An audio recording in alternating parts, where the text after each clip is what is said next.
Jeanne d'Arc by Cameron Fox. Jeanne d'Arc est née en 1402 à Domremy, un petit village en France. Aujourd'hui, ce village s'appelle Domremy la Pucelle, un hommage de Jeanne d'Arc Léacy. Elle est la fille de Jacques d'Arc, une personne et collecteur de taxes, et d'Isabelle Romée. Isabelle, sa mère, lui enseigne la foi catholique. À 13 ans, Jeanne commence à entendre des voix. Elle les décrite comme venant des saints. Les voix lui disent qu'elle doit savoir leur français et aider le dauphin Charles-VI à devenir roi. Ces voix viennent de l'archange Michel, de Sainte Catherine et de Sainte Marguerite. Jeanne est convaincue qu'elle a une mission divine à accomplir. Jeanne a rencontré un homme à la cour du dauphin à Chinon qui avait des liens avec le roi Charles-VI et il l'a convaincu de le conduire vers le roi. Le roi n'aimait pas Jeanne d'Arc au début et l'a trouvée folle. Cependant, après de nombreuses explications, elle réussit à les convaincre. À ce moment-là, la France était sans espoir. Jeanne d'Arc a ensuite reçu une accès militaire complète et a même obtenu sa propre bannière religieuse sur laquelle était écrite Jésus Marie. Le siège de Orléans est 419. Jeanne mène l'armée française à la victoire. Le siège des Anglais après plusieurs mois de combats. La victoire à Orléans change le cours de la guerre. Elle redonne espoir aux Français. Après Orléans, elle conduit Charles VIII à Rheims, où il est couronné roi des Français. La victoire à Orléans redonne un immense espoir aux Français. Avant cela, la guerre semblait perdue, mais Jeanne a réveillé la foi du peuple. Sa détermination et son courage en est un symbole de la résilience de la Français.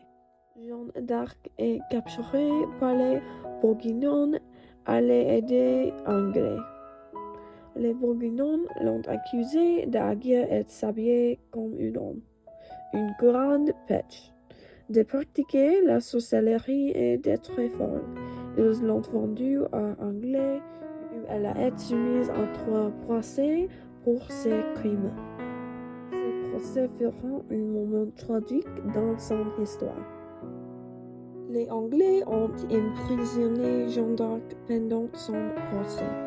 En prison, on disait qu'elle subissait de nombreux mauvais traitements de la part des hommes, y compris des abus sexuels et physiques. C'est vraiment très triste.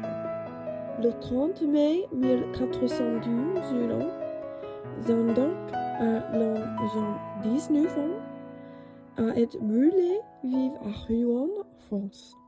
Son procès était biaisé et dirigé par des autorités religieuses et politiques hostiles à son message.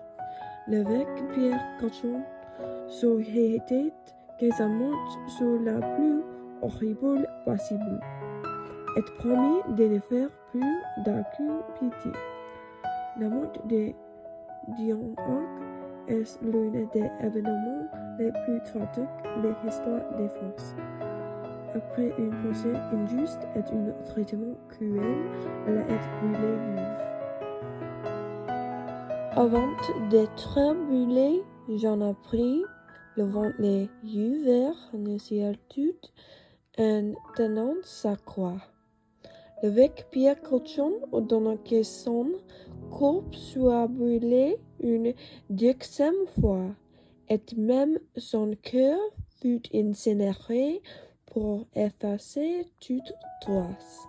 Ses cendres furent jetées dans la Seine pour être perdues à jamais. Pour moi, c'est fou. Il l'a complètement transformé en centre. En 1485, un tribunal annula procès d'une zone. Elle était clé et innocente. En 1922, Jeanne d'Arc est canonisée par l'Église catholique. Devenue sainte, elle devient un symbole de courage, de foi et de justice pour les forces et le monde. Elle est vue comme une icône féministe. Son histoire est racontée dans des films, des livres et des pièces de théâtre. Elle reste un modèle de courage et de foi. Information des sources.